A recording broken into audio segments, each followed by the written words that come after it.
pastikan insecure dengan fisik itu artinya pembandingnya orang yang menurut kita lebih baik secara fisik. Betul? Betul. Itu. Jadi hati itu begitu sifatnya. Didorong sama hawa nafsu kita. Kalau nggak punya sandaran yang kuat gitu ya, maka ditarik sama syahwat untuk menjadikan dunia itu, lingkungan itu sebagai pembanding. Maka lahirlah tadi membandingkan diri kita dengan orang-orang yang ada di sekitar kita dalam urusan-urusan dunia. Nah, itu akan membuat hati kita menjadi lemah, menjadi ngerasa kita mah apa tuh, kita mau begini begitu dan lain sebagainya.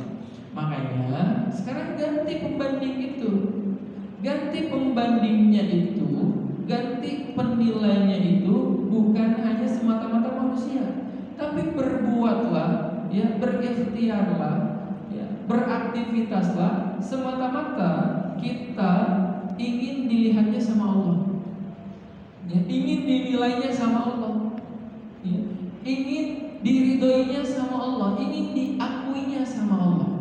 Maka apapun yang kemudian orang katakan untuk membuat kita lemah, insya Allah tidak akan kemudian membuat kita lemah. Kenapa? Karena yang kita inginkan itu bukan penilaian manusia, tapi yang kita inginkan itu adalah bagaimana kemudian Allah itu ridho, Allah itu senang, Allah itu memberikan apresiasi ya kepada diri kita dengan semua yang kita lakukan itu. Maka buahnya apa ketika kita menjadikan Allah sebagai handaran? Buahnya Allah hadirkan sakinah tadi. Ya, hatinya menjadi tenang, hatinya menjadi percaya diri, hatinya menjadi berani, pede. Kenapa? Karena saya ingin dilihat sama Allah.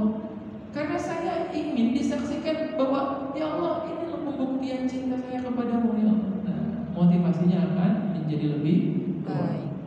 Ya. Kemudian yang kedua apa? Cari orang-orang yang punya visi misi, semangat yang sama. Maksudnya teman-teman terbaik di tempat terindah, teman hijrah. Karena kalau kita ingin melihat agama seseorang, lihatlah dengan siapa dia berteman. Teman itu mempengaruhi pola pikir dan semangat kita. Maka kalau misalnya kita punya teman-teman yang baik, maka teman itu akan senantiasa mendukung kita. Teman itu akan senantiasa menyayangi kita. Ya, teman itu akan selalu menjadikan kita sebagai orang yang istimewa. Gitu ya. Jadi teman itu penting banget. Kadang kepercayaan diri itu muncul karena motivasi dari orang terdekat. Betul nggak? Kenapa orang itu bisa nggak percaya diri? Karena dia merasa tidak ada orang yang mendukung. Dasar kamu anak madesu, masa depan sukses. Dasar kamu itu nggak sukses kayak gini. Kamu tuh udahlah gagal kamu kayak gitu. Udah susah kamu mau dapat jodoh kayak gitu. Nah itu hal-hal itulah yang kalau misalnya kita terus-terusan dengar, ya kita akan merasa sebagaimana apa yang orang katakan itu. Maka penting juga bagi kita punya teman-teman yang kata-katanya itu justru memotivasi, yang kata-katanya itu membuat kita merasa diakui. Ya, yang kata-katanya memberikan kita kekuatan. Kamu tuh hebat, kamu itu luar biasa, kamu mampu, kamu kuat, kamu cantik apa adanya. Nah, kayak gitu ya teman-teman. Jadi yang pertama, ubah sandaran hati. Yang kedua, ubah lingkungan. Ya, insyaallah itu yang akan senantiasa menguatkan kita. Allahu a'lam bishawab. Barakallahu fikum. Yang lain ada yang mau bertanya?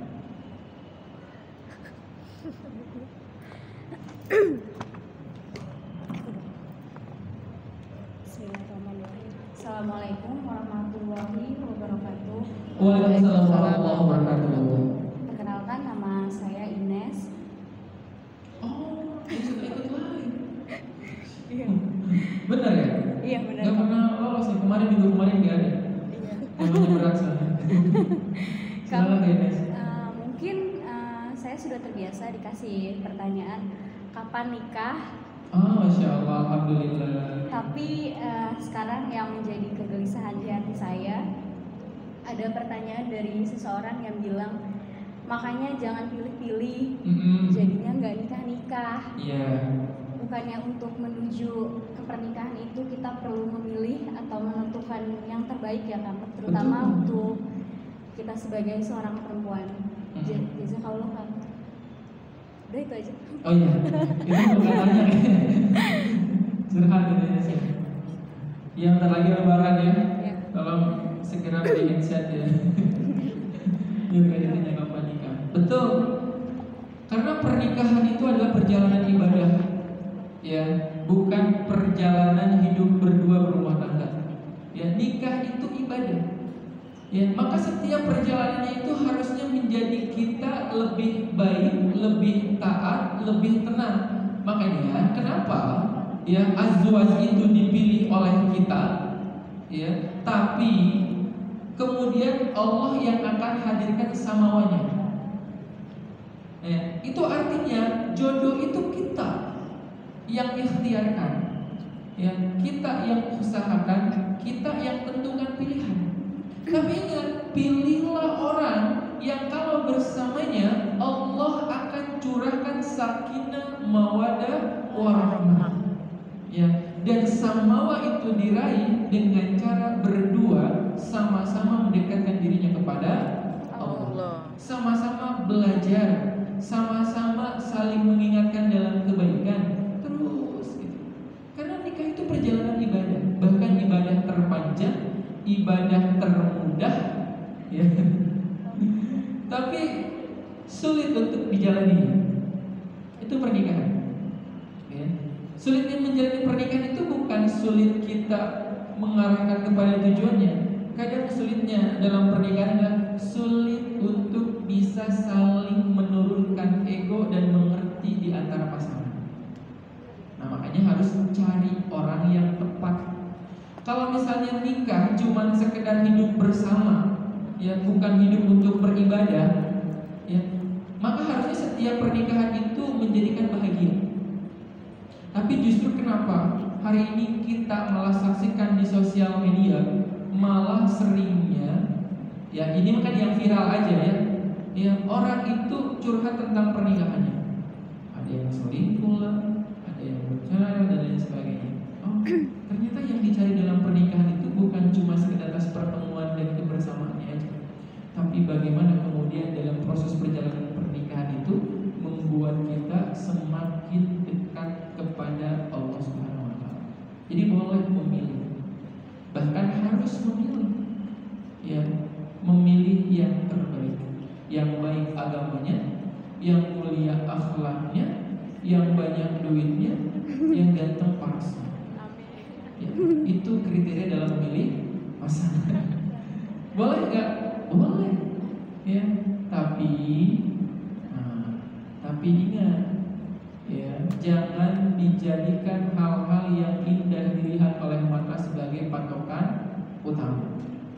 Ya, tapi jadikanlah hal-hal yang menenangkan hati sebagai prioritas dalam memilih. Masya Allah. Ya, hafidz Quran. Masya Allah. Gajinya jadi. Ya kita depannya gitu dulu ya. Masya Allah hafidz Quran. Masya Allah lulusan pondok. Boleh ya.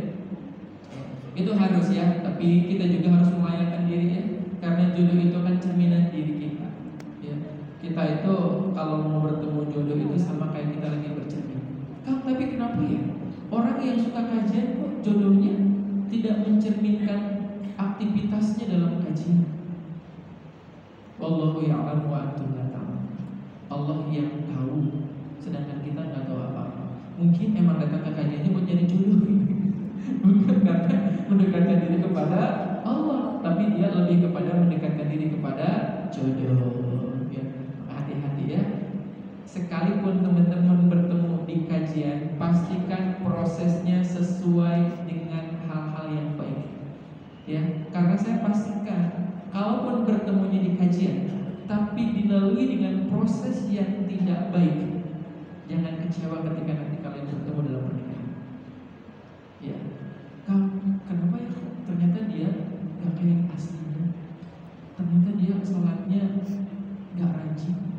Ternyata dia kebo gitu kan, kebu gitu kan. Yang laki-laki juga sama. Ternyata dia itu jangankan apa buat masak gitu ya. Bangun aja susah kayak gitu ya. Gak biasa nyuci piring dan lain sebagainya. Oh ternyata kalau di rumah kata-katanya kasar sama suami. Ya, aduh gitu. Tapi itu maksudnya apa sih sama aku gitu? Tahu gak aku begini gitu. Boleh nggak kira-kira kayak gitu? Kamu ya, kita melihatnya kan Masya Allah anak kajian, Masya Allah ini mah yang terbaik lah ya, the one and only gitu. Nah itu kalau misalnya prosesnya tidak dilalui dengan cara yang baik, karena kita sebenarnya jadi tidak tahu hal-hal yang tersembunyi di balik parasnya, bagaimana pemikirannya ya, bagaimana amal-amalnya, bagaimana cara pandang visi misi dalam pernikahannya, bagaimana kemudian ketika nanti dia menjadi seorang ibu ya, ketika punya anak apa yang akan dilakukan, akan hal itu dilewati ya. Jadi pakai cara instan, makanya jadi kecewa. Alhamdulillah kalau mau belajar di 5 tahun pertama dengan kekecewaan terhadap pasangan, tapi banyak yang dia tidak mau belajar ya karena dia merasa salah dalam memilih pasangan. Padahal kita kayaknya udah gak bisa bertahan lagi. Percuma aku hidup sama kamu kalau tiap hari yang aku dengerin cuma ngecewain kamu. Nanti khawatirnya kan jadi begitu. Ya, jadi memilih pasangan itu penting. Ya, jangan asal mau. Kalau misalnya kan dia masih mau belajar, ya alhamdulillah. Terus gimana, terima atau jangan? Boleh. Tapi syaratnya dia harus ngaji. Ya, syaratnya dia harus ngaji.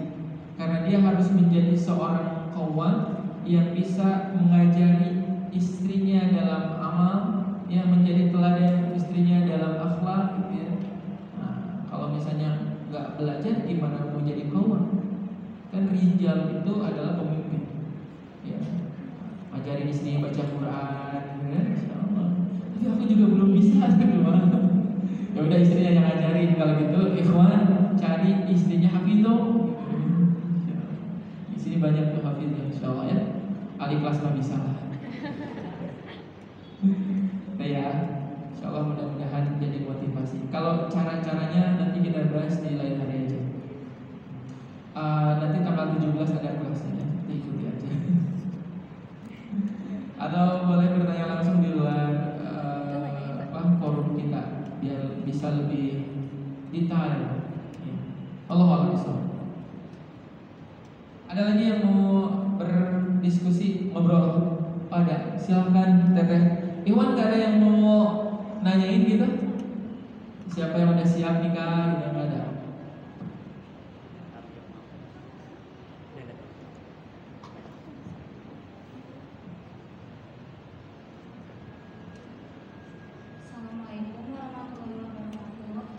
Waalaikumsalam warahmatullahi wabarakatuh. Ustaz, jika seorang mu'alaf sudah yakin bisa menjadi lebih baik dan beristiqomah, tapi ada saja orang yang membahas masalah agamanya dan terkadang bisa membuat menyerah dengan ucapannya. Pertanyaan saya, bagaimana sikap kita sebagai seorang mu'alaf pada orang-orang tersebut itu harus bagaimana? Baik, insyaallah. Assalamualaikum warahmatullahi wabarakatuh. Waalaikumsalam warahmatullahi wabarakatuh.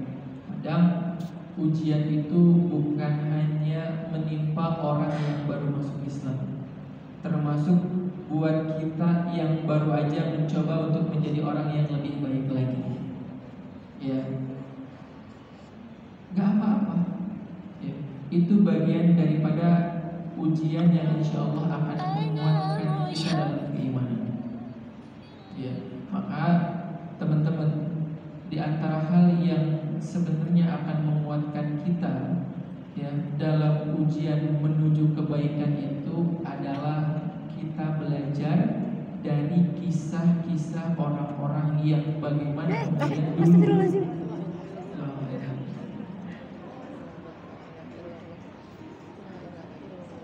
Ujian kaget sih. Baik, kita lanjut lagi ya. Kita belajar dari kisah-kisah orang-orang yang dulu bagaimana hidupnya diuji oleh Allah Subhanahu wa taala.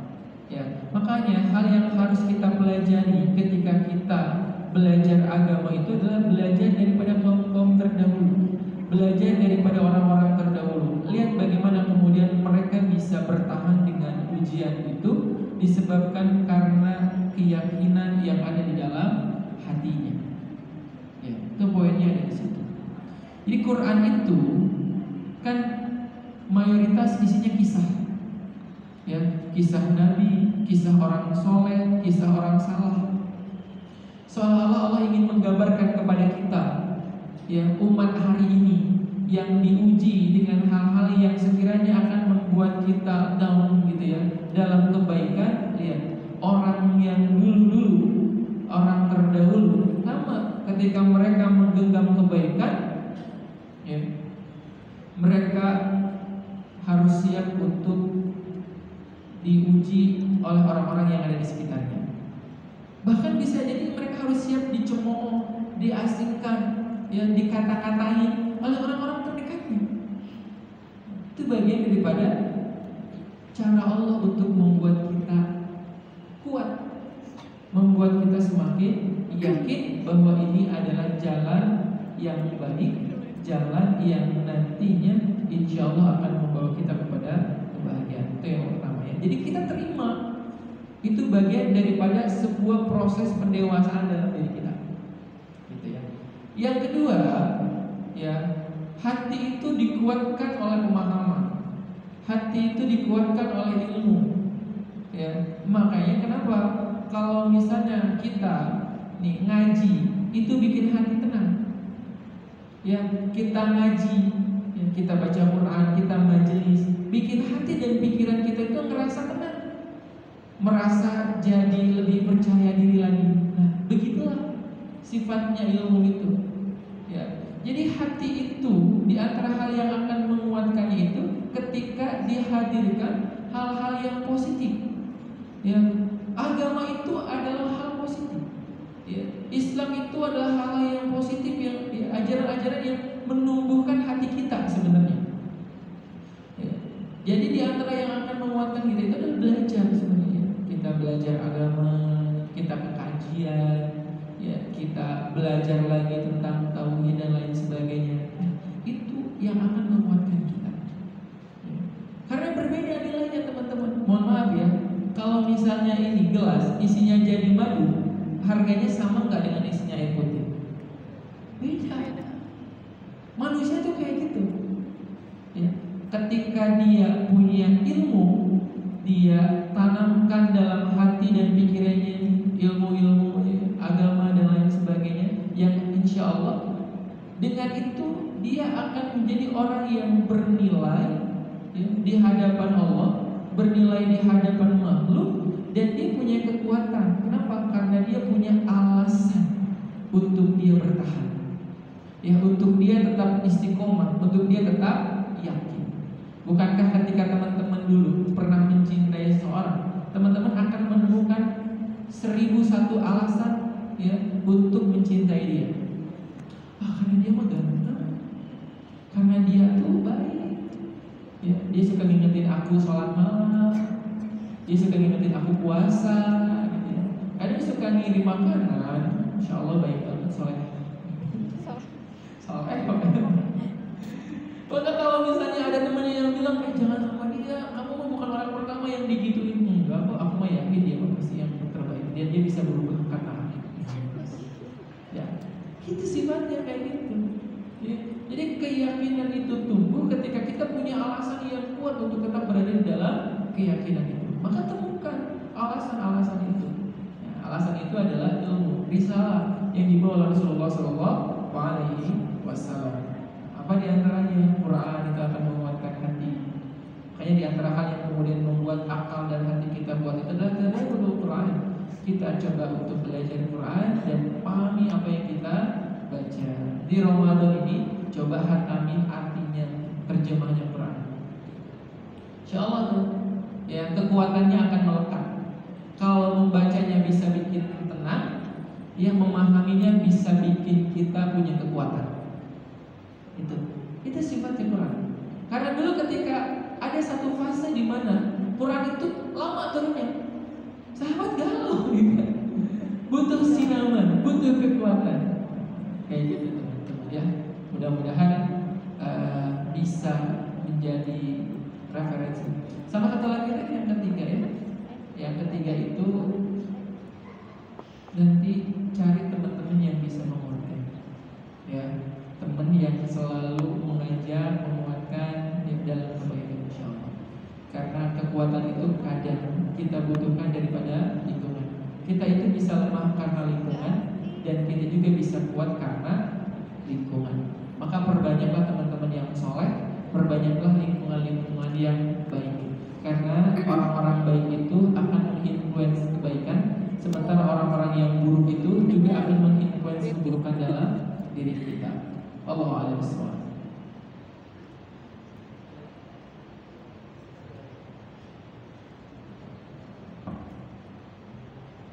Oke, teman-teman mungkin ada yang ingin bertanya lagi, mungkin kita coba satu pertanyaan lagi mungkin ya. Mungkin Iwan mungkin ada yang mau coba bertanya? Ada? Oke, mana kan? Bisa.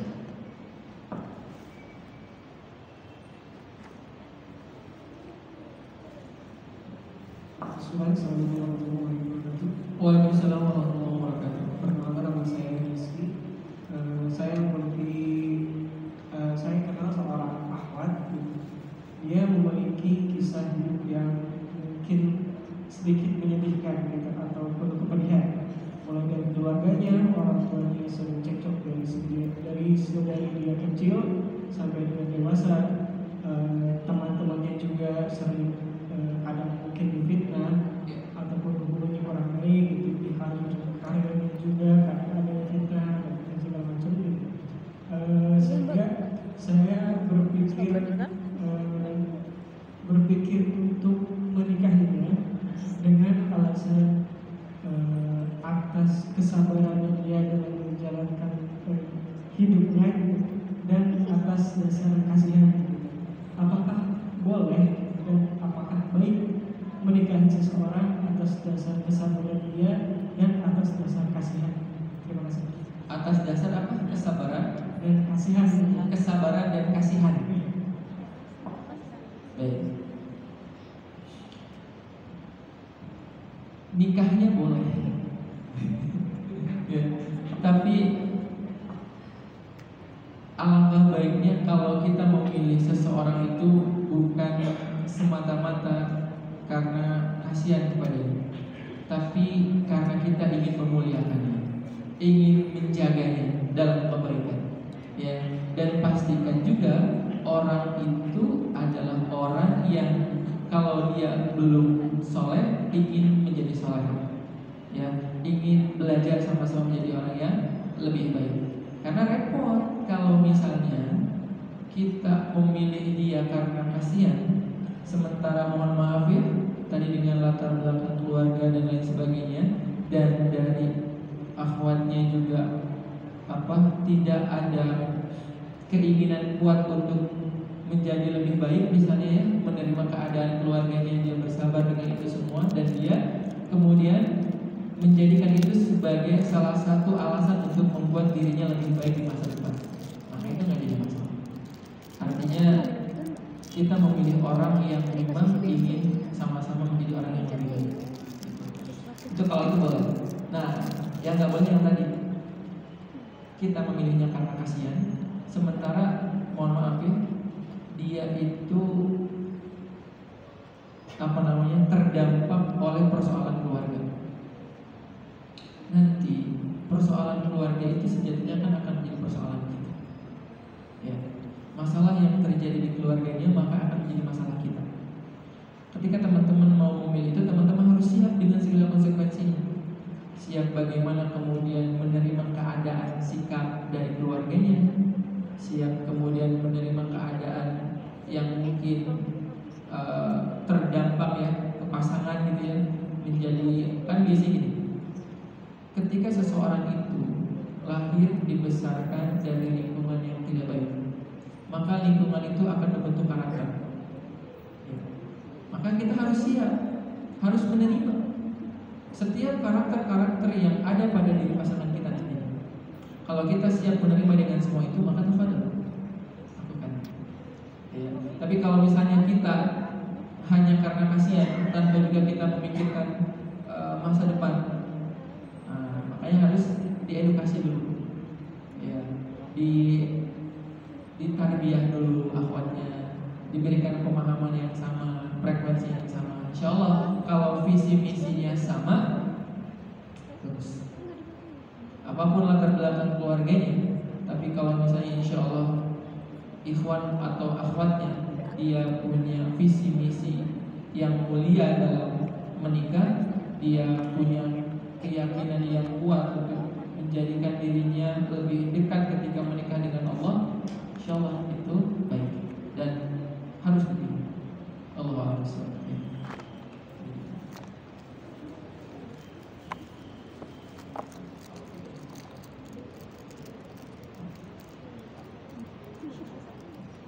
Ya, alhamdulillah teman-teman, terima kasih teman-teman pada teman-teman sudah meluangkan waktu, mungkin juga sudah memberikan diskusinya di sini.